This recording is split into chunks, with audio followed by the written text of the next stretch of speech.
Well, we're sitting here with a nor'easter blowing about 25 knots. Seas are so rough that we can't get out the inlet. It's been raining all day. So we're sitting here looking over the goodies that we found this year that we still have with us. Most of the things we have turned in to Mel Fisher's museum to hold until we have a division with the state of Florida. One thing I have here in front of me is a piece of copper sheathing that was recovered about halfway up the wreck area the lease area that we have, about the middle of the season. Also on my left is a small ballast rock and a piece of a pottery olive jar shard, a pottery shard out of an olive jar neck. This is an unusual piece. We don't usually find the necks. You see it's round.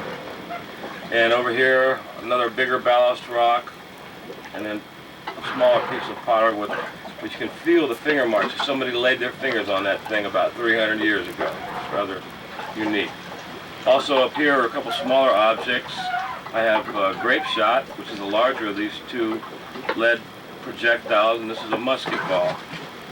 And the tiny thing I have right here, I don't know if you can see it or not, but is a rosary bead that somebody had around their neck or in their hand when they drowned out there. July 31st, 1715 at 2 a.m. in the morning. And as of about a week ago, I was working out near the offshore of the original ballast pile and happened across this little object with my metal detector, read real loud on my metal detector.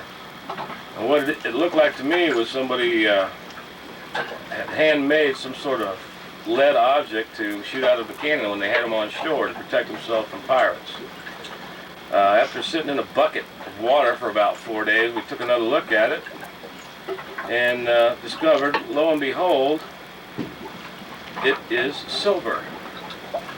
And it's something that has never been seen by my eyes and many others. And what we have here is the original bars of silver that they made these coins out of. And there's 10 of them here that they sliced this way and sliced them, probably 1/8 of an inch thick. And then they stamped them with the stamps, with the cross and the mint marks on the back. And then they weighed them and cut them until they came out with unusual shapes, like this coin right here. And to my knowledge, only one other has been found, and it's only hearsay. So we may have something very, very unique here that's never been recovered by an actual treasure hunter. And they're fused together by being underwater almost 276 years. Weighs about 6 pounds, and we think it's a real great find. And actually we have to tag it with a Capt Kym tag. And as soon as the weather breaks, we've not been having good weather for the last week and a half, 2 weeks. I'm going right back to where I found this sucker and see if I can find some more.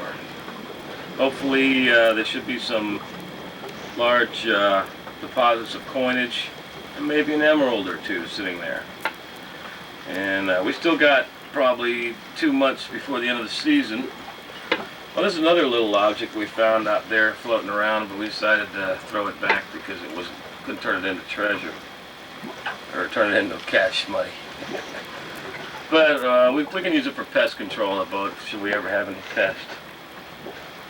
But I'm looking forward to getting back out there and finding some more of this stuff, especially these unusual items and hopefully the Queen's jewels. And that's about all I got to say right now. If the cat